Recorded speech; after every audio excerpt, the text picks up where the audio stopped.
Hello, I got a lot of questions from a lot of viewers that, hey John, you're a CIO, you're also a founder of VSHR Group. How do you deal with failure? How do you overcome the failure? So after getting those so many questions, I decided that I will make a video on this one. So in this video, I'm going to show you that how I really tackle with different failure, even I have those multiple lives of different entrepreneurship lives, founder life, and CIO, chief information life. How do I really deal with those failure and how do I tackle it? And in this video, I'm going to share with you. So if you're having a failure issues and would like to fight back, or you already been succeeding, but there will be moment when you'll be failing, or you are waiting to be successful and there's a lot of obstacle or failure coming into it, you're welcome to use one of my this statistics or tactics I use and mindset to fight back my failure. Hopefully it will be available for you. So you want that, right? So let's get started. After working like last 15 years in IT field, this is what I realized. What is IT? Yeah. Sure. Thank you. So let's give a big hand to these student leaders to bring the training to you. Why don't you give a big hand to them?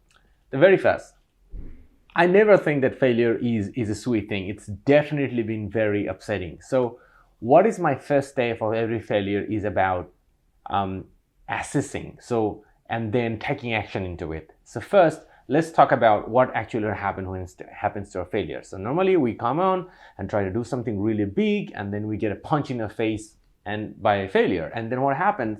Normally we get depressed about it. And then the depressions and surprise and not getting a return of investment of our effort, what happens, it demotivates us. And so what is the effort we have been putting on, and it goes down. So in the beginning we try this one, and then our effort go down more because we get depressed and we see no result and we get depressed, and finally we throw the white flag and say that we are done.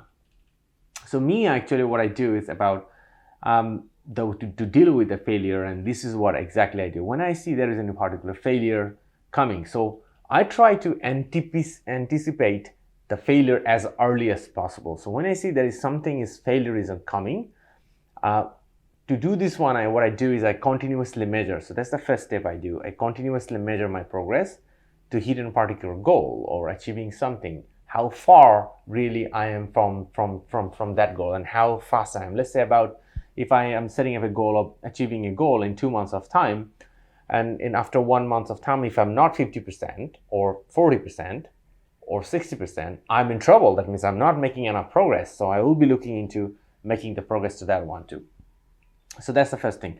Number two is about, even it happens sometimes, continuously making progress, measuring the progress, but still not ahead, and finally we hit the deck and we fail. I fail. So what I do in this situation is the first step is about what is the reason actually make me fail. So most of the time I fail for two reasons. Number one is I'm simply not good enough doing that thing. I means I don't have enough skill. And the second thing is I do not pay enough resource, which is time, to get it done as well too. So what I do is about, when I hear any particular failure thing, what I do is about, normally it's motivation goes down. So what I do is about, as motivation go down, so I like to hack my own brain, because I'm also a human being too, like everyone get demotivated, right? I also lose motivation too if I don't get the progress. So what I do is about, I know that when I'm getting into it and I'm not making enough progress, so what I do, I extend the effort. So like an example, when I see I'm not making enough progress, I'm not hitting the goal.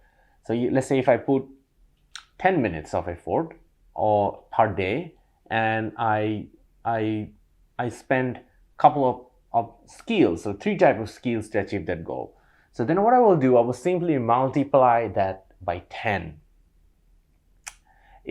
So let's say if I spend 30 minutes, I'll multiply by 3, so I have to find the time to say 300 minutes.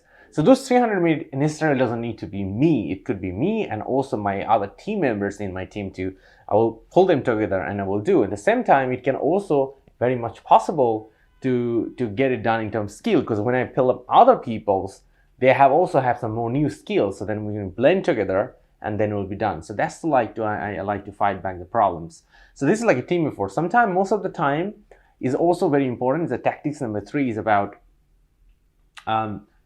we have to be very efficient. So failing something is not too bad if we have been trying to, because into the day, the resource optimization is number one, and also a very important point. Like an example, if I'm trying to put a lot of effort to achieve everything, that means I'm using Canon to kill the mosquito, which is not needed. I mean, we should be, by using the slap, a mosquito can be killed. So what I will be doing is about how least amount of resource I can do and time I can put to get something done. And with that trading off, sometimes we may fall short, and that's the time that extra push can really boost that one. And the best way is that's why I like to continuously measure that one. And during the measuring thing, I put that 10%, 10 times more effort on the journey if I can to achieve the goal. Sometimes if I missed it out, that means I failed already. I will not put down my motivation down, because I'm ready to put 10 times more effort. So that's the way I re-engineering this failure thing. So the last thing I also do is I pick the goal very carefully. I don't pick any goals, so just randomly. I will see that when I'm picking any particular goal and a deadline of that achieving that goal, I will really assess that how much it means to me, and then I will go for that.